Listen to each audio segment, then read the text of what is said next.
Welcome to our presentation about G7. We're glad you joined us, and thank you for taking the time to join in today. Hopefully, it will help you understand more about G7 and its benefits. Today, we will try to answer the question, what is this thing called G7? G7 is a buzzword we've all heard bouncing around in the printing industry, but what is it? Let's dig in and get some answers to that question. Before we begin, let me give you a brief history of the Oldham Group. Oldham Graphic Supply was established in 1951 by Arch Oldham in Springfield, Illinois. He began by selling ink and printing supplies and delivering it all to his customers himself. As Oldham Graphic Supply grew and acquired other businesses, the name was later changed to the Oldham Group. Today, the Oldham Group is still privately owned and operated by members of the founding Oldham family. From the beginning, Oldham has believed that the best products and good customer service will generate a trust and loyalty benefiting both our customers and Oldham. The Oldham Group mission statement expresses that commitment. The Oldham Group will continue to invest in the technologies and products that will help our customers become more efficient, productive, and profitable. Where does the name G7 come from? The G represents the focus on gray balance, and the 7 represents the 7 standardized ISO ink colors of CMYK and their overprints RGB. G7 is a registered trademark owned by ID Alliance. Okay then, who is ID Alliance? They're a worldwide organization based in the United States. They conduct research, develop, and publish print specifications like G7, Grackle, SWAP, XCMYK, and others too. They own G7. They developed the G7 specification and published it in 2007. They manage the G7 qualifications, the G7 trainings, and the G7 certification programs. They determine the tolerances for passing or failing G7 proofs and prints. They also manage the fee structure for G7 applications and renewals. They are, of course, then, the organization that has the final say on passing or failing a G7 master printer application. So now at last, what is this thing called G7? The G7 specification is the first published specification for printing that is based on visual appearance. In other words, it is based on how we see colors and grays. All previous specifications have been based on density and predetermined dot gain curves. The G7 specification also includes the method, or the steps in the process to calibrate a device. The result of a G7 process is a printed output that has a common visual appearance to other G7 calibrated devices. The G7 specification is fully compliant with and is based on the print standard ISO 12647-2. All verified G7 proofs closely match each other, and G7 proofs match G7 presses more closely. You will see why shortly. And in general, G7 master users are more consistent. The G7 process uses a scientific approach to printing. Other specifications that do not use the G7 process are based on measuring dot gain from a single representative press sheet. And as you know, dot gain information does not include any information about color. The G7 specification that was published in 2007 is based on measurement data from multiple test sheets that were collected from 19 different press runs from across the United States. These tests were on presses from different manufacturers and models. Data from additional press tests in Europe were also included. The colorimetric data that was measured from these tests was then averaged and smoothed to develop an ideal data set. Think about it. This ideal data set was created from the color of real-world ink on paper printing. Today, we know this ideal data set as the Grackle 2006 color space. The G7 process optimizes both gray balance and tonality. G7 calibration curves are not based on hitting a specific predefined dot gain curve. Instead, they are based on how we perceive heaviness or lightness in an image. This difference is important because our eyes and our brains instantly adapt to the contrast of any image we see. When we see an image with deep, dense shadows and solids, our brains expect a particular tone curve. Alternately, when we see a low-contrast image like we see on a typical newsprint, our brains expect a different tone curve. The G7 process takes this into account.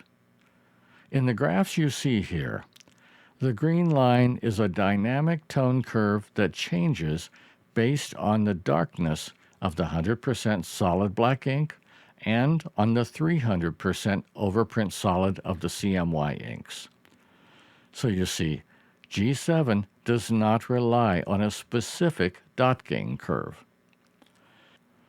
In the graphs labeled Tonality before G7, the red line that represents the raw, uncorrected print measurement is above the ideal green line.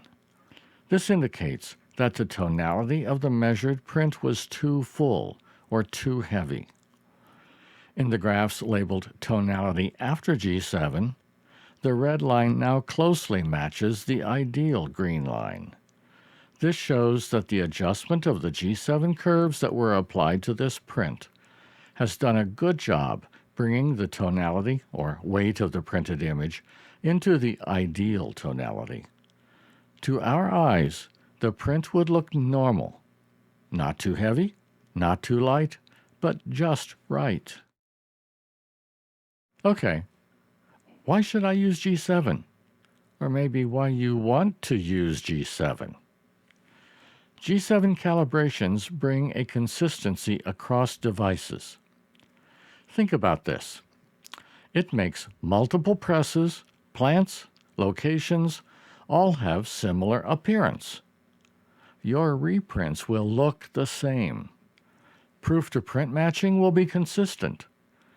It also ensures a common neutral appearance across your devices and substrates. And in today's worldwide, brokered, job printing market, we cannot forget that G7 is a global standard for the world market. When you start thinking about efficiency, it takes less time and paper to get up to color with gray balance on a press. G7 calibrations help align all devices, substrates, and inks. It is now easier to meet and maintain color expectations. And it is an ANSI CGAT specification for targeting gray balance. What are the benefits of G7? A G7 calibrated device has better gray balance control. The G7 calibration has optimized this device so it can control the neutral tones and contrast better. Pre-press file preparation is easier because the files don't have to be custom color adjusted for each uncalibrated press. G7 calibrations make press control easier for operators. If one press prints too warmly and too heavy in the shadows, and the other is neutral but prints too light, The G7 calibration curves will pre-correct the plates to compensate for those differences. The result is a similar appearance. When files don't have to be custom corrected for each press, file exchange is easier.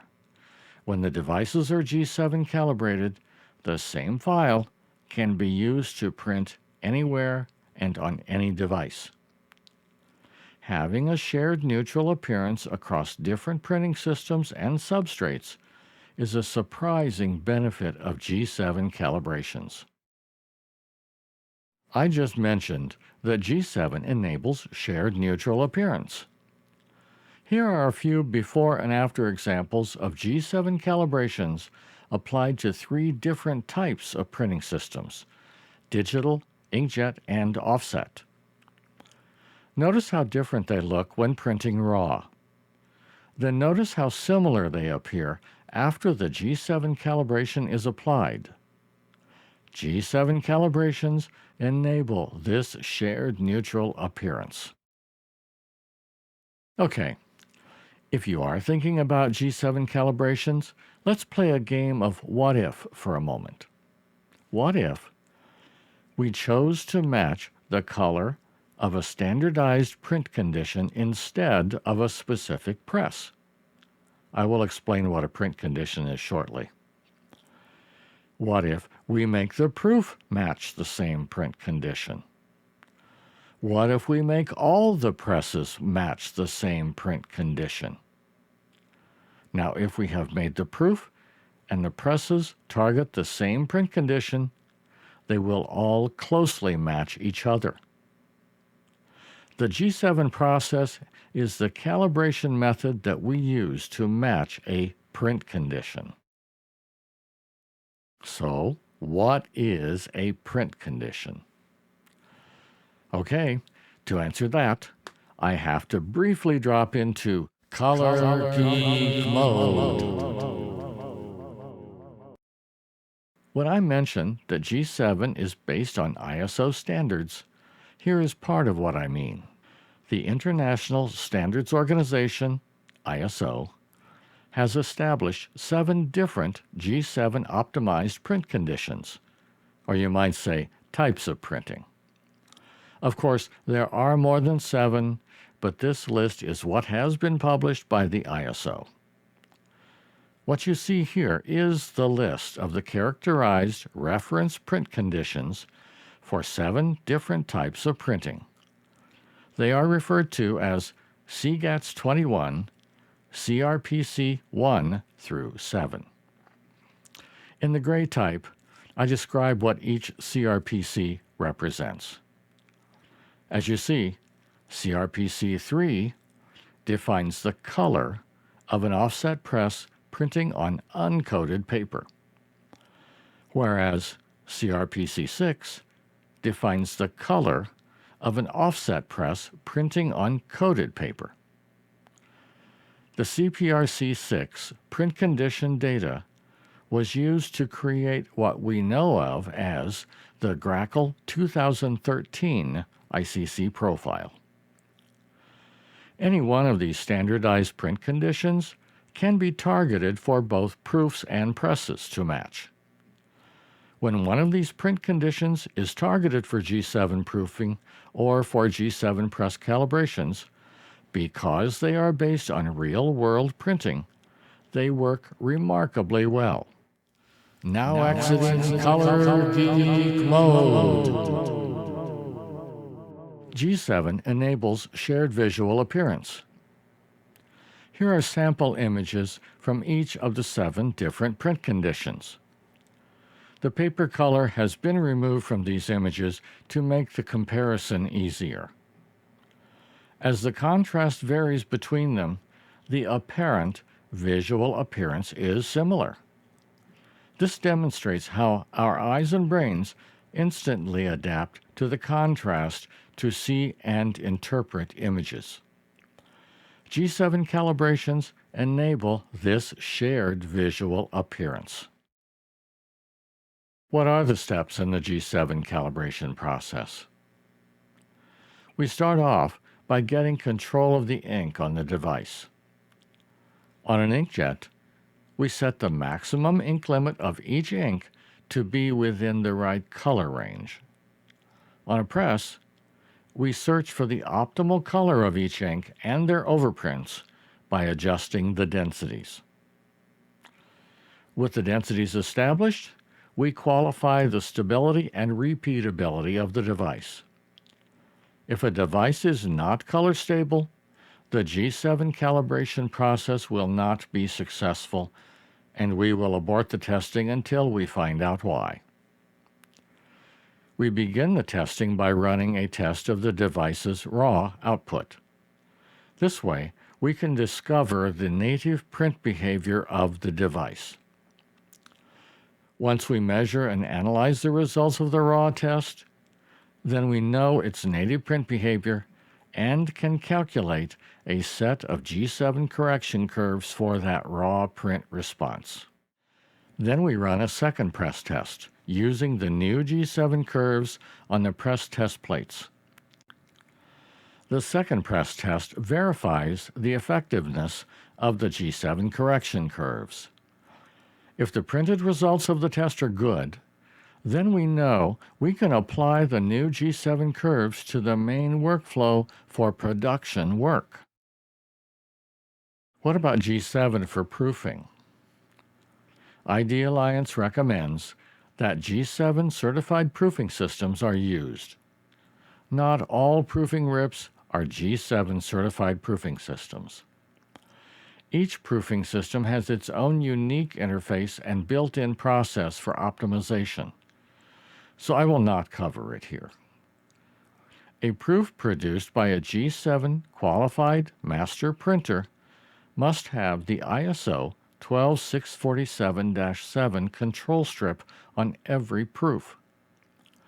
Proofs that have this control strip can be measured by you or your customer to verify that the color of the proof is within tolerance of the targeted print condition, thus verifying it is an accurate representative proof.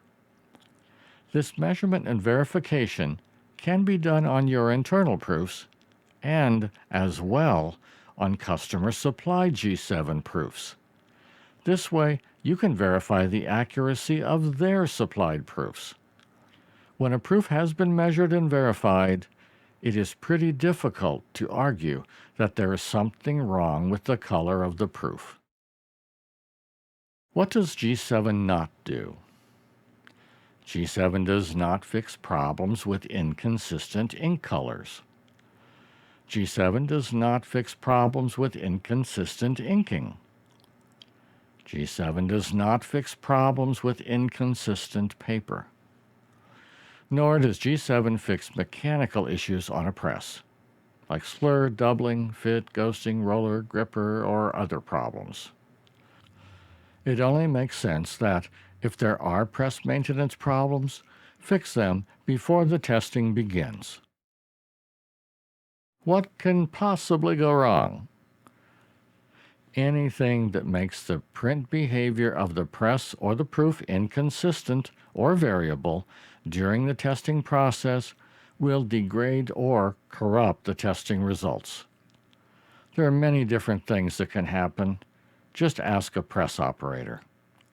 So if it does go wrong, find the issue, fix the issue, then we can restart the testing from that step and proceed forward. There is no calibration process that can fix an unstable device or press. How long does a G7 project take? That depends on several things. The G7 process on a press usually involves 2 press tests per substrate. Once the first test is complete, time is required to measure multiple targets from a series of sheets from that test. The measurement data has to be analyzed to verify that the first test is a valid test. If it is, the G7 calibration curves are generated and applied to the test job for the second press test. Occasionally, a third test is needed, but that is only if something unexpected happened in one of the earlier tests. The speed and timing of our testing process is dependent on your production schedules and the availability of the press. The G7 process on a press that is testing one media can require 2 days on site. The press is released for production work between the tests. Many times, adding a second media, like testing both coated and uncoated papers, will still take just 2 days. If the scope of the G7 project changes to include more media or more presses or proofing is added, the time required to complete the project will increase accordingly. Also, if the company decides to submit an application to ID Alliance to become a G7 master printer facility, that will take a bit more time on site as well. What is a G7 master printer qualified facility? One part of the ID Alliance G7 program includes the option of a company to qualify as a G7 master printer facility. The qualification process includes submitting an application and samples of printed materials that demonstrate the ability of this particular device to be within tolerance of the chosen G7 compliance level. The submitted samples are evaluated by ID Alliance to verify compliance. Then they will notify you if this device passes or fails to comply. The master printer facility qualifications expire after 1 year. To continue to be a master printer facility, applications and print samples must be submitted annually for renewal. The qualified devices can be proofers, presses, wide format inkjet, or digital toner devices. A facility can become a G7 master printer by submitting only one device. It is common that at a given printer, a proofer and a press are submitted for qualification. But it only makes sense to G7 calibrate all the presses, even if only one was being qualified. This way, all of your devices share similar visual appearance. There are fees for the G7 applications, and they are set by ID Alliance. The fees are based on both the number of devices being qualified and on the compliance level of each device. In addition, an ID Alliance membership fee is also required. I just mentioned compliance levels. What are G7 compliance levels? ID Alliance offers 3 different G7 compliance levels for qualifications. The 3 G7 compliance levels are gray, targeted, and color space. Gray is the lowest level of G7 compliance. Qualification at this level requires a close match in neutral grays. Colored areas might still match poorly. Here you see the verification target for gray qualification. To qualify at the gray level, only the chips in this verification target must be within tolerance. Targeted is the next level of G7 compliance. Qualification at this level also requires a close match in neutral grays, but adds matching targeted solid colors. This level can still have differences in some colors. To qualify at the targeted level, the gray and color chips in this target must be within tolerance. Note the CMY RGB solid chips that have been added to the gray chips. The highest level of G7 compliance is color space. Qualification at this level requires a close match to colors across the entire gamut of the proof or press. This, of course, includes neutral colors as well as solids. As you can see here, the verification target for color space is much larger and has many more chips of various colors.